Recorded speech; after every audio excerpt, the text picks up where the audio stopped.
Instagram. In just a minute, yeah, we're gonna. Okay,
Maybe we shouldn't sing. Welcome everyone to our new place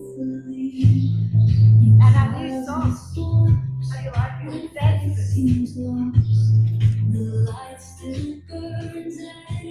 Dance with us. It's called Divine Light Within. Where wisdom flows through time and space. Let me shine these layers of doubt. Let your purpose shine throughout. Transform this vessel. Are you dancing?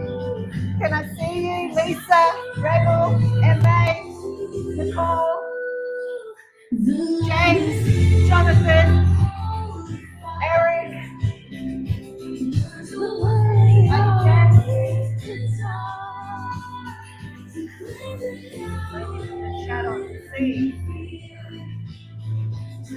Aloha, Lisa. You dancing? Hands up. I can see you.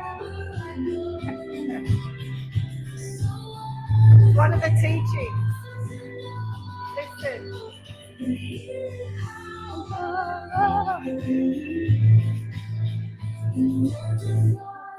Perfect peace.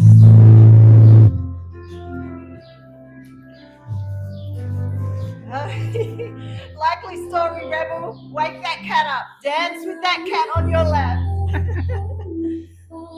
Love that little being.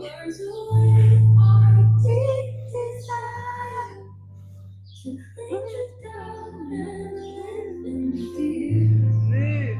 Worship. Devotion.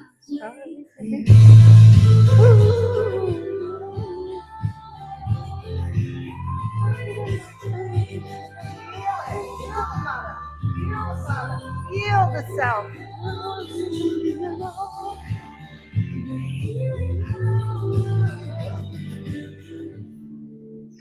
In your divine and perfect peace. Welcome. Welcome to the House of Unconditional Love. So we're not officially open. We're testing the tech.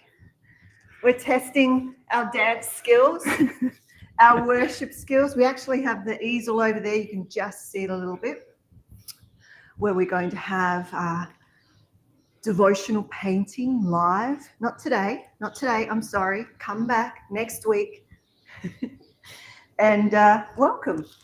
So we are your ministers of unconditional love. We are the founders of the religion of unconditional love. We are that we are. Yeah, and as ministers of unconditional love, we share an understanding of unconditional love that we can see in everything. This is because we want to create this world that we see that is of unconditional love, and the more people that can see this unconditional love in their own world around them, the greater this reality becomes a manifestation of our own reality. And so, as the ministers, we're here to help share, a little bit more about unconditional love and how that interplays in our everyday life, so we have a better chance to see how this unconditional love is really a part of everyone's life all the time. Yes, we have to look at all of you as well. So if I tend to look down here, it's because this is where I can see the chat. So hello to everybody who said aloha, and those of you out there. And the seating, for those of you who can come and see us live next week, Friday, the 11th, Kiyose, aka Eric's birthday, but also a celebration of this space where we'll be doing an unofficial blessing and sunset. Yeah, sunset, just a way to kind of get a little sneak peek and celebrate my birthday together, and have some time to kind of feel the space and enjoy the sunset for my birthday before we have the official opening on Sunday, next Sunday. Well, Sunday the 13th, Palm Sunday. So I will be doing a live painting, and we'll be inviting those of you, and I'm sorry, although you can leave on a jet plane, don't know when you'll be home again, to get here, if you would like to come, right? You're welcome. If you're from far away, there are rooms. We've blessed them with our own hands. Some of you know this. We have been blessing this place like nothing else. And we're welcoming you to come and give an offering to the land, to this space here. I'm looking at the cactus garden at the moment, a beautiful, I was say ancient, but it's old cactus garden. It's so amazing.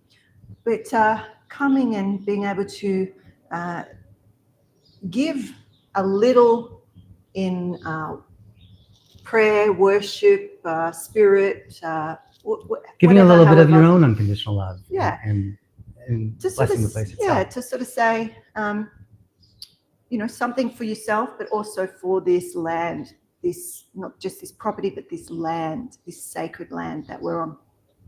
And then sunset, kick back and watch the sunset over the ocean here. Now, those of you that can't be here live, we're not streaming that because it's actual physical blessing, but I will be recording the painting. Yeah. Who knows what that will be? It will be devotional. It will be channeled. It will be in worship. So, we will be videoing some live next Sunday, but it will be the open house. So we'll be doing some of the painting worship and then showing, around the house and giving you kind of an idea of what the space looks like and the rooms that are available for you if you'd like to come on a pilgrimage here to the House of Unconditional Love.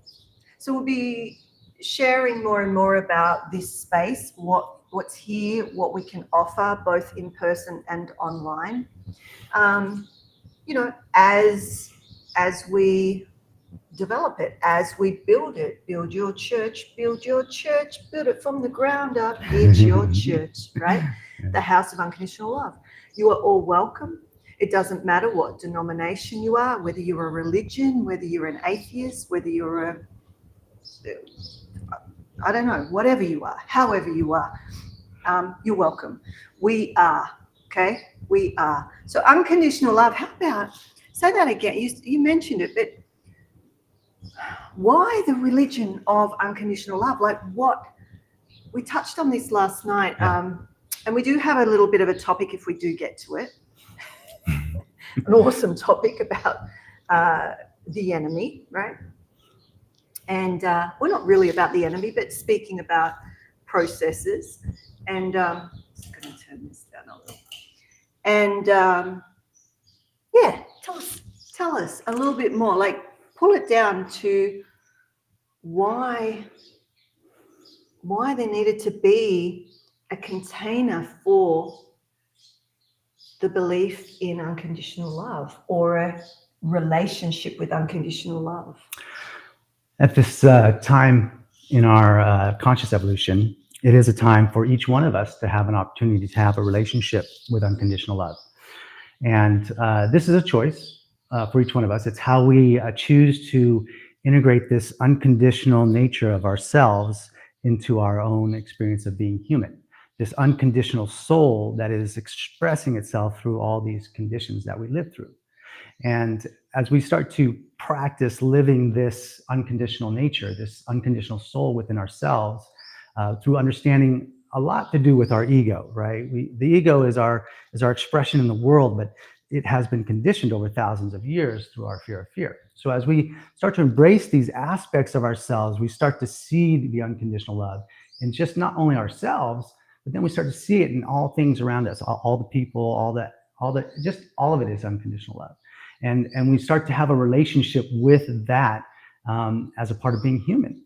And this relationship, as we start to have it and we see unconditional love and we start sharing this idea that unconditional love is within all of us, and we start to understand how that impacts our own nervous system, our own daily life experience, we can begin to bring this unconditional love more into this reality that we are experiencing right now.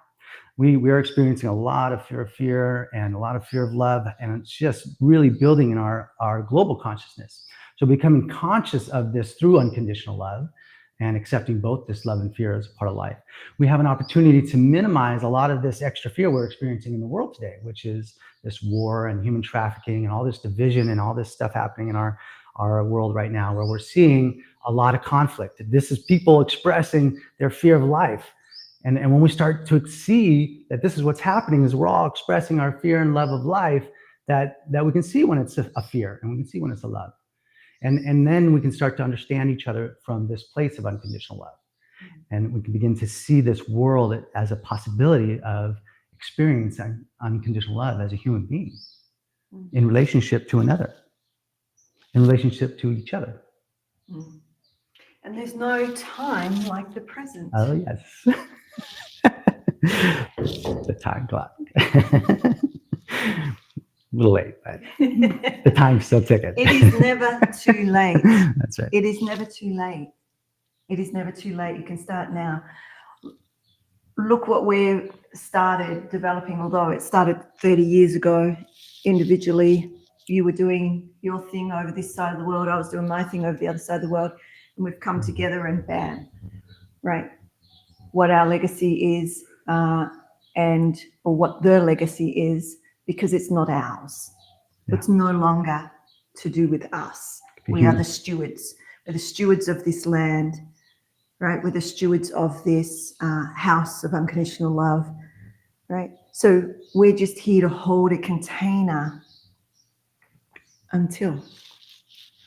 Yeah. ... So, who's still out there? Is that cat still on your lap? Is it purring or is it screaming? What are you doing, Lisa? Who else is there? I can't see everybody, but what about on Instagram?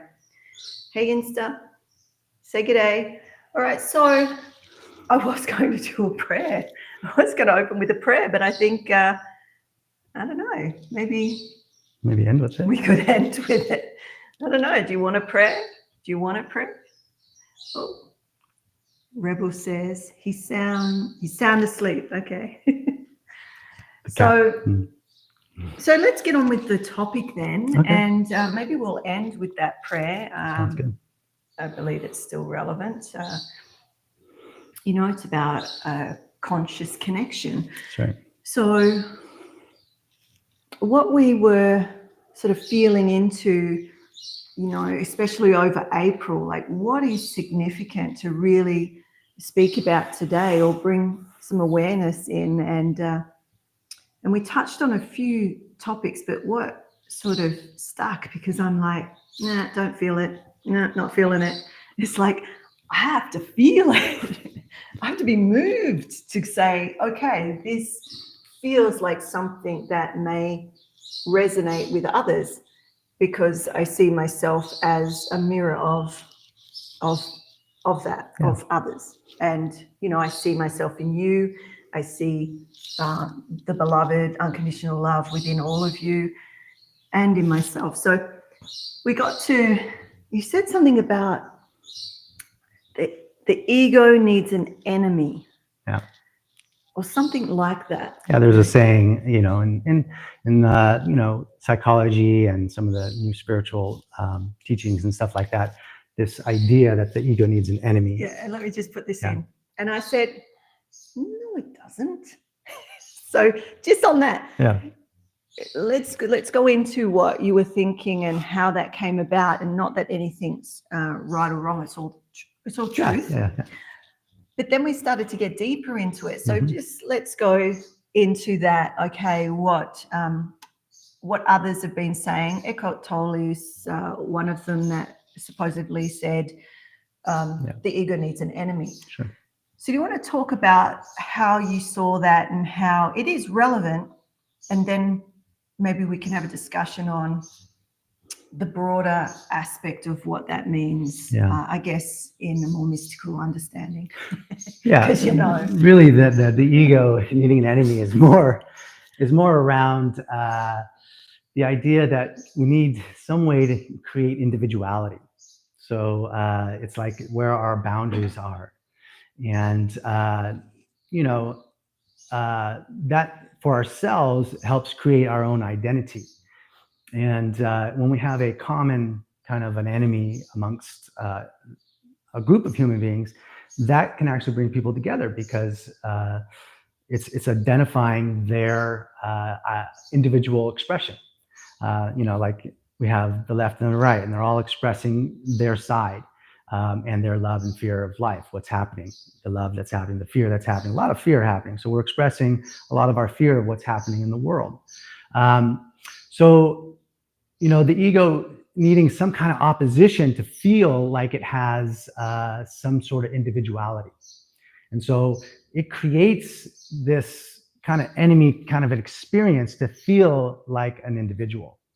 And the whole experience, you know, we may think that, you know, oh, I didn't do it, or you know, I didn't create it, but if it's happening in our life, you know, this is Yeah. something that we just have to kind of consider. I was just thinking about our conversation last night, because so, you know, I don't mix my words. And so if somebody says something and I say, well, if you're saying that for others, you have to take that on yourself to some degree. So if you're saying, you know, they created this by their choices, Mm-hmm. and you know, just turn it around because it's back at you. You know that Dire Straits song, you know, when you point the finger, you've got 3 fingers pointing back at you, Yeah. right? Yeah. But it's also in other traditions and whatnot. Sure. So, you know, just putting that back into context and saying, okay, so everything that's happened in your life, you created as well. Well, Participated if in, that's for sure. participated in, made a choice, right? Made a choice. So we were talking about choice to some degree. So the choice, and then it went into, and I'll let you finish, I promise. No. Maybe. The choice is conscious or unconscious. Mm-hmm. I mean, no choice is a choice.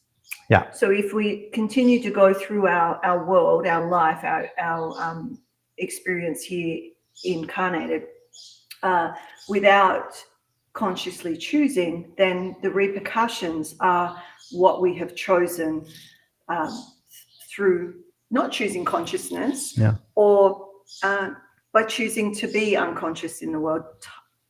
I'll leave it at that. Yeah. Well, the thing is if we're not accepting a fear, and we're acting out of that fear, we're actually not understanding that fear enough to change it. We can't necessarily change a situation until we embrace it, because it kind of locks itself in a conditioned pattern.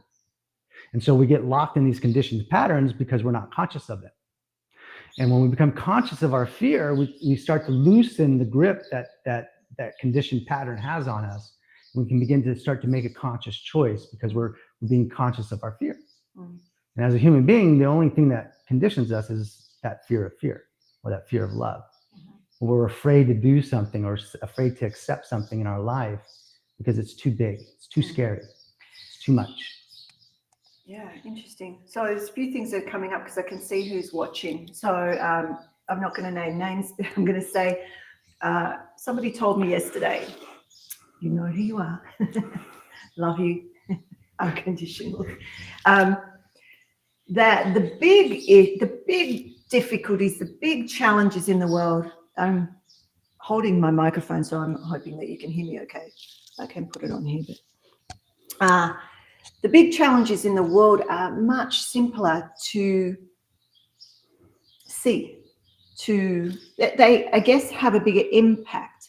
You know, it's the spin of the magnet, so to speak. When you spin it, the field is greater. So if you're magnet sensitive and you have a still magnet, it's not going to weaken your system. But if you spin that magnet, the field impacts you and makes you weak. So a bigger challenge or a bigger charge in your system, a bigger felt sensation in the body is somewhat easier to see. And if you leave it, it hurts. So you're going to make a change. Yeah. It's the smaller ones. Yeah. I can hear you saying, yeah, sing it, sister. Yep, I heard you. But it's these smaller ones that are harder to see, but it's all of those small choices in our every moment that create our experience on the planet. Yeah. And so if they're harder to see, hear, sense, know, then as your life spins, the field goes out. It impacts other people around you, and it's positive, negative, neutral. A lot of those subtle ones, that we have, a lot of those subtle fears and conditions that we have in our experience, they're subtle, and we tell stories that kind of hide them, and so they will build up in our nervous system over time. Give us an example. Can you have is there some general ones that, for instance, if you have a fear of not enough. Yeah. Fear of not enough. That's a big one. Yeah, that's a big one. That's or a big one. Fear. Yeah. So let's go with that. A fear of not being enough. I'm not enough. I'm not good enough. I'm not smart enough. I'm not big enough or small enough. I'm not enough in the world. Right. How would I hide that from myself? So, do you want me to think of a scenario? Or well, you got it? Not being enough. Sometimes we can compensate for our feeling of that by buying something, right? We can buy something that gives us value. Oh yeah, I've got a great one. Okay. You finished? Oh, okay. So that is one of mine. That's one of mine. Right? Not smart enough. Yeah. So some of you know my story, some of you don't. I left school very early. I died at 10 and was in a coma and came back to life and all of this sort of stuff. So my brain works a little differently. Call that the beloved, the Holy Spirit, whatever you want to call that. I worked differently, and the world didn't make sense to me from then on, pretty much. And my education is pretty exponential. like I've done everything you can think of. And I did an artwork. Can I tell this story? Yeah. I did an artwork when I was in my 30s for a exhibition I was doing, and I created this blanket, this quilt made of all my paper credentials, all my degrees, all my certificates, all my qualifications, all the things I've done. And there's a certain process, but it's about getting those certificates onto different types of plastic. No, plastic. Oh. Because it's see-through. Oh. And I would burn and melt the different types of plastic. I don't recommend it, highly toxic. I'm never doing that again. But what it created, and then I stitched them with red thread together. So these plastic, bubbled, fragile, hard, cold blanket. And, you know, I did a performance with it, but I also did a sculpture because I started off as a sculptor, and it was so real, like it was pretty eerie. I made this baby. You didn't know about this? I didn't know about the baby. Okay. I sculpted the infant, basically a newborn, still had the umbilical cord, and then cast it and made this latex infant. And I placed the infant and I put this blanket around it. But the performance was with me. And I have photos, maybe I'll show you one day, that and I was crunched out in nature. I'll do it. Hang on, I'll come over here. And I was crunched down and I had this see-through, cold, brittle blanket trying to put it around me to protect me. And it was a metaphor for the exchange of comfort, love, appreciation, being seen but not seen. How do we comfort ourselves? Those degree, that all of that, you know, I'm so pleased I had all those experiences, but they do not make me who I am. They add to it. Sure. Yeah. But it didn't give me comfort. So I could write, you know, and I'm telling you this for the story, right? But if you saw my bibliography, or if you saw my, you know, the stuff that I've done in my life, it's a book in itself, right? But I'm not going to talk because I didn't feel smart enough. Yeah. I was trying to impress my people. And when I realized my people, it didn't matter what I did. I got ducks of the university twice, top 15%, and I still didn't feel smart enough. There is nothing that you can do or give to yourself in that external way that is going to fulfill if that part of you still feels incomplete. Yeah. You have to complete yourself from within. Feel that. Just take a moment, integrate that. Right? Breathe it in. So, yes, have your external life. Yes, you know, create the world in the way that you want to express. You're incarnated to do that. And have the consciousness, which is what you're getting at. And I sort of took over with the story, but now you know a little bit more about me. Yeah. That we identifying that that's what I was doing. And through my artwork, if you've ever seen any of my contemporary art, it is all about the ego, the id, the superego, all of this Freudian and Jungian aspects, depth psychology and whatnot, because I was trying to understand not only myself, but humans. I've studied humans intricately my whole life. Why do people do what they do? How are they how they are? Why are they so cruel and torturous to each other? Why are they so loving at other times, right? So, so can I'll hand the ball back to you, otherwise I'll take over. Yeah. And that's an example of once I knew myself, I'll finish it up here. Once I knew consciously, I could see it. Yeah. When I felt like doing more, although I am finishing my master's, but that's for something else. that's for you people. That's for all of you, that information. But I'm able to see that, feel it, and go, there it is. Yeah. So do I consciously choose to do another educational thing? Yeah. yes or no. I can That's do right. that consciously. It doesn't mean that I shouldn't ever do any other, because, you know, my life and our life is constantly evolving. Yeah. But if we're doing it the other side, so maybe. Yeah. So these fears we're talking about, they're kind of unconscious, but we're also conscious of them to a degree.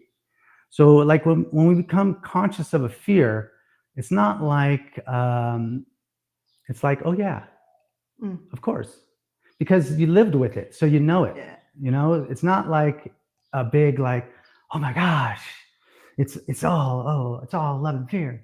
It's more like, oh yeah, it is all love and fear. Yeah. You know, because that's the way we've been living our lives. It's like, of course, Yeah. I did that. So becoming conscious of our fears like that give us the ability to choose. And a choice that we can make in a situation is when we have that fear come up about not being good enough, or, you know, should I take another class? Should I do this? Should I do that? Because I don't feel good enough about myself. When that fear comes up in our bodies and we feel something in our body around it, because we're becoming conscious of that fear exists, right? Once we become conscious of it, we can feel it. And once we can feel it, then we have the opportunity to process it, to actually allow it to integrate into our nervous system so that it does no longer condition us. And so this consciousness gives us the opportunity to choose whether we accept that fear as unconditional love or not in that moment. Because that choice is one that we have all the time. In every single moment of our life, we can choose whether we're experiencing unconditional love or not. And that is the choice of saying that all of this is unconditional love. And even if it's scary and it's something that needs to change in life, the only way we're going to really effectively change something is through accepting it, accepting that it's happening, accepting that there's a need there. That wouldn't be expressing itself. We wouldn't have all this division unless there was some unacknowledgement happening on both sides. Right? Can I just say, hey, Jessica, acknowledging. Aloha. Thanks for being here. So really, you know, acknowledging each other is definitely you're acknowledging that unconditional love, right, in each other as a depth, the love and fear, not just the love that we share. Oh yeah, love. Yeah, love is a part of life, but so is fear. And this is where we become even more intimate, because those experiences that we share that are scary, you know, they bring us close. And that's the whole common enemy thing, right? Oh yeah, that's the topic. The common enemy to keep us as an individual. Common enemy. But what if we were so conscious? What if we were so conscious that we could actually choose that enemy or that other side of ourselves that keeps a boundary of who we are as an individual? What if we chose that as unconditional love? Because when we choose that as unconditional love, that becomes our daily life. That becomes who we are as an expression of our own individual expression of that unconditional love. And we become okay with that. So then we're not afraid of not being good enough, because we just are. I am my love and fear. I accept that. So when we go to do something, you know, add on to the quilt, so to speak, it's no longer fragile, cold, rigid, and uncomfortable. Yeah. It doesn't add to the trauma, the conditioning in the same way that it did before. It's actually freeing and opening, because what you're doing is for others too. It's not, you're complete when you can see the love and fear in it. You know, there's more completion, meaning that completing, as we say regularly, that charge that's in the body that is from your conditioning beliefs and conditioning patterns, right? Your trauma and your attachment and bonding, growing up, right?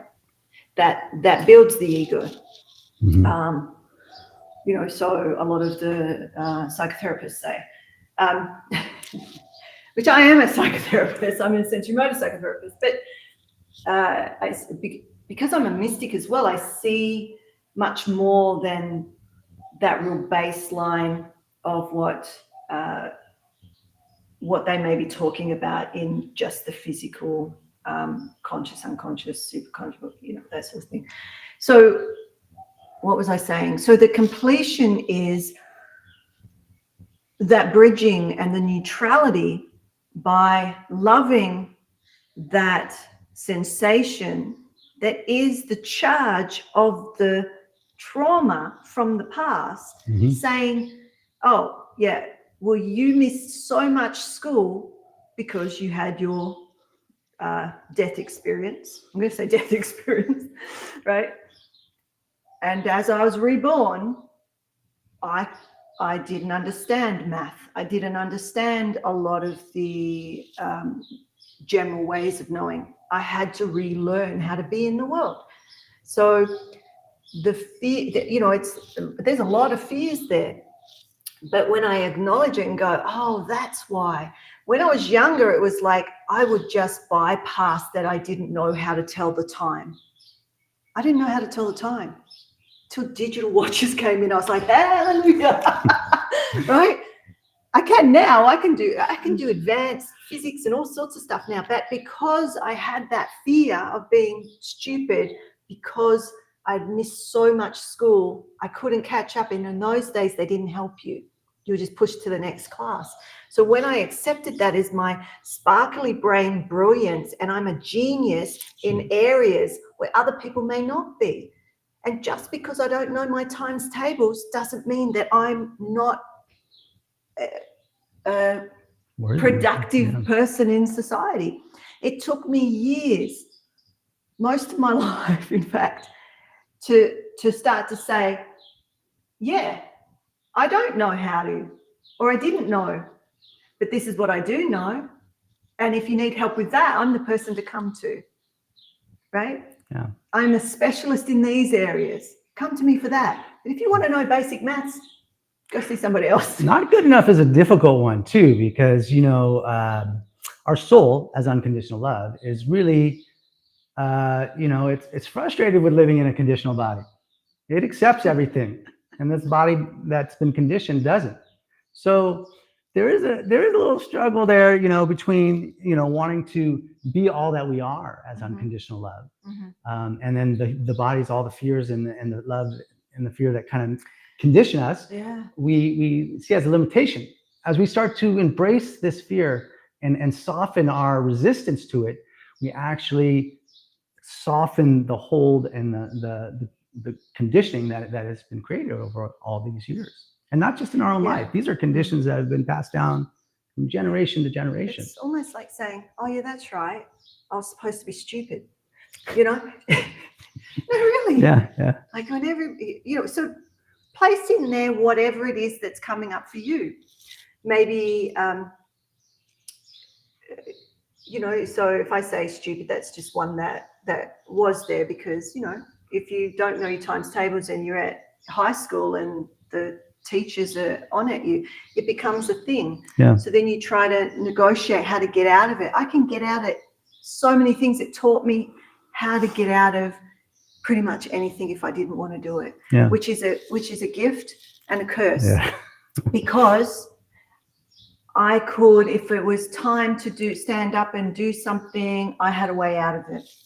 If it was time to, whatever it was, because I became a master at reading people, getting out of situations and all stuff. So it's kept me safe, but it's also kept me from being great in certain areas, from growing in those certain areas until I was accepting, that's because I don't feel smart enough or I don't feel enough in whatever that was. Like when I was doing the trauma work, because we have to keep working on it to work in that area. And we have to do our own trauma work all the time, to work with people and their own stuff. We've got to keep that muscle strong. So anyway, I was doing mine. And you know this because I would get like, oh, I don't know what's going to come up because something will always come up. Like it's so awesome. and you find where the new fear is around that. Right? Yeah. You just constantly going, oh, there it is. And it's not that. So I don't want to say it's never going to go away. There are, especially my clients, hey, there are charges in that cycle or in that circuit that will move through when you were able to acknowledge it and go, oh, there it is, and it feels so uncomfortable, or I have a pain, right? Wherever it is, that pain is connected to that. And when you can bring kindness or love or compassion to that, even though it still hurts, it creates a shift where that charge is being blocked from going around to meet the completion of what it's trying to do. Our bodies are innately intelligent. There's an organicity to us. And so when we allow the process to happen, it discharges that. But what happens before the discharge of voltage, there's a build-up. So it's like, you can't really see my hand, but I'm like pushing against my fingers, and then it's going to go, right? And that build-up hurts.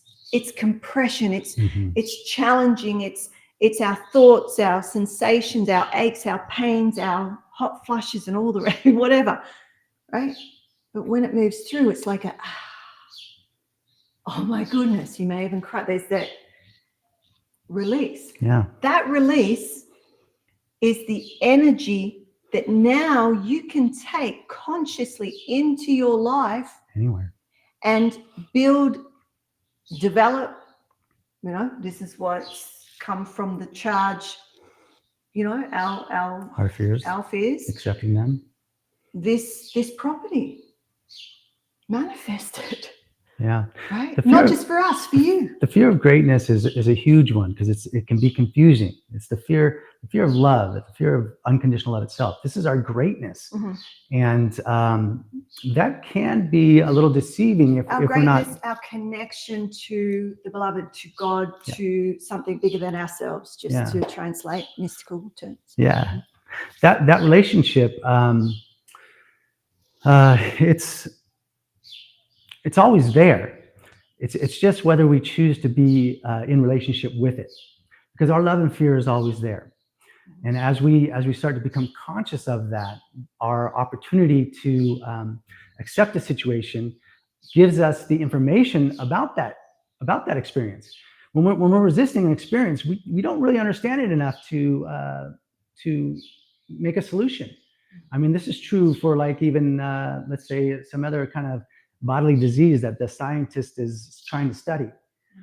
They study it to try and understand it. They poke and prod and add things and see how it is affected by different things. That's getting to know, let's say, this disease to where they can find some solution for it. But we have to embrace it. We have to accept it. We have to dive into it and be curious about it. Yeah, to find that solution. And if we know that, we can go straight to accepting it, because we do know that it's unconditional love. We do know that all this that's been created, all that's here, came from nothing. Before there was a condition, there was no condition. And all of this conditional reality is moving into some unconditional reality. And so if we can accept that, then all of this is unconditional love. Then we take the time and the compassion and the care to embrace the fear that's in front of us. Because that's the one keeping us from unconditional love. That's the one keeping us from ourselves, from our true nature.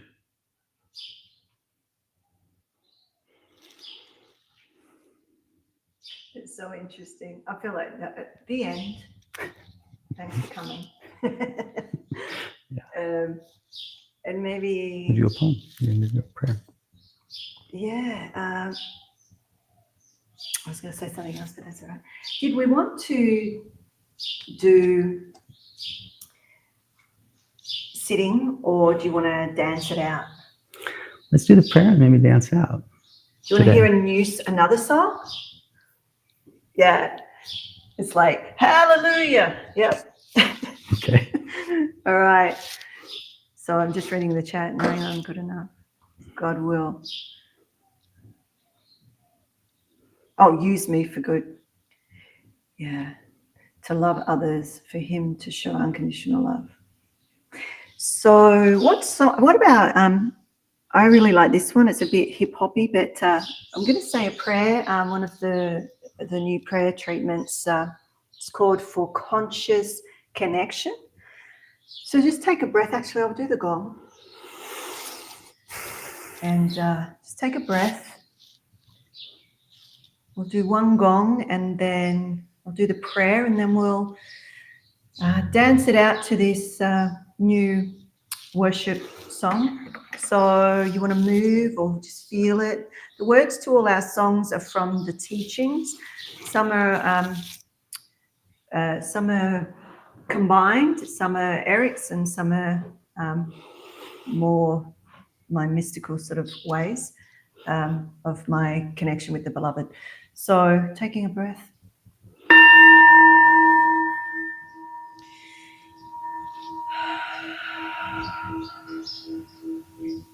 Universal consciousness of love.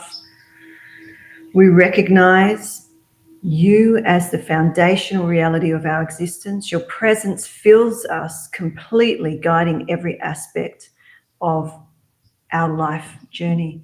We consciously connect with the vibration of unconditional love, allowing it to permeate our entire being. This love knows no conditions, no limitations, no boundaries. It simply is pure, complete, and ever present. Through this conscious connection, we acknowledge all fear of fear-based thinking, all fear of fear-based thinking. Breathe. Our mind becomes clear. Our heart widens open wide. Our spirit soars in the freedom of unconditional acceptance. We are living vessels of this divine love to flow into the world, touching all beings we encounter with compassion and understanding. Every interaction becomes a sacred exchange of this limitless love. With profound gratitude for this endless fountain of love within me, within us, we give thanks, I give thanks, and embrace this truth.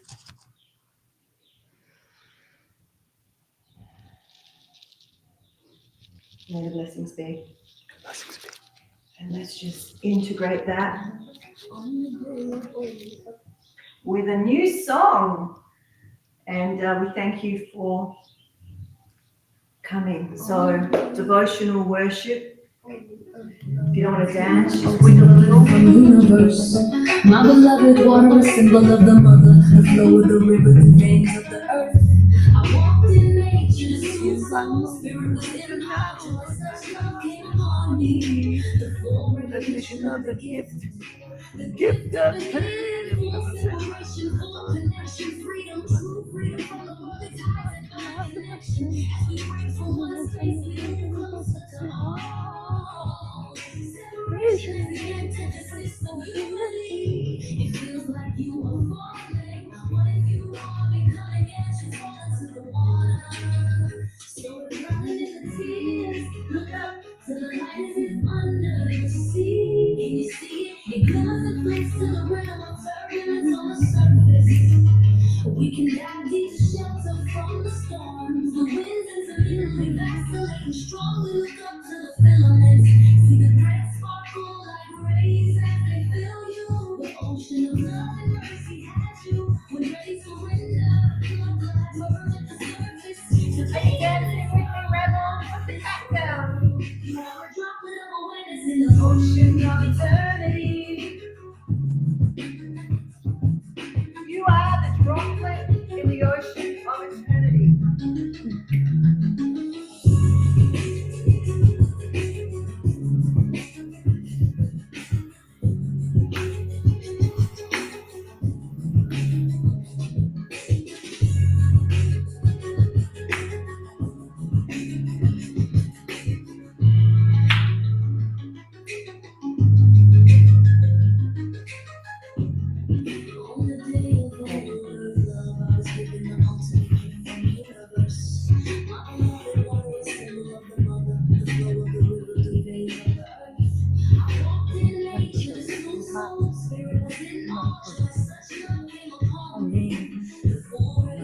another gift. The gift of it, full separation, full connection, freedom, true freedom, ties and connection. As we bring from one space to the closer to all. Separation is the antithesis of unity. It feels like you are falling, but you are becoming as you fall into the water. So drowning in the tears, look up to the light under the sea. None of the time, turbulence on the surface. We can navigate the shelter from the storms. The winds are connected, accelerating strong. Look up to the firmament. See the threats sparkle like rays as they fill you. The ocean of love and mercy has you. When ready, surrender. Flow, climb, merge at the surface. To be in this world and not of this world. You are a droplet of awareness in the ocean of eternity.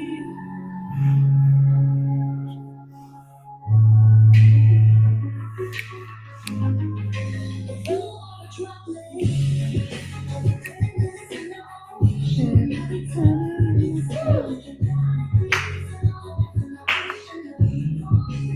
You are a droplet.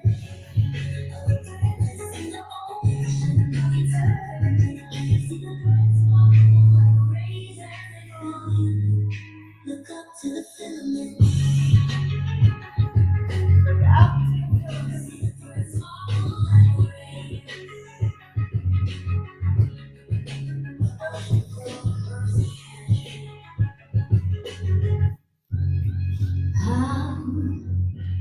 Such love came upon me. What a way to worship. You are a droplet in the ocean of eternity. So from us to you, may you walk, move into the world in the purity of unconditional love. And until hopefully we see you next week. If Celebrating. you're in Hawaii, Big Island, come and visit us. You still can book your plane to come and see us. And until we meet again, may the blessings be. Much love.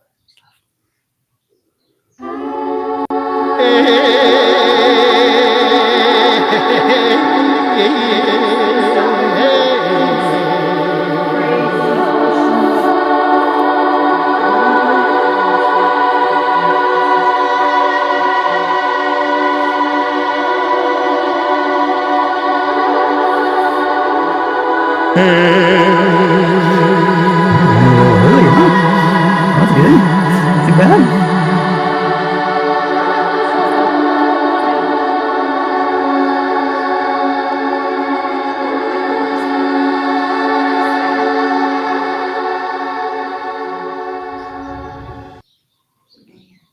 We didn't really go there, did we? Oh, you did.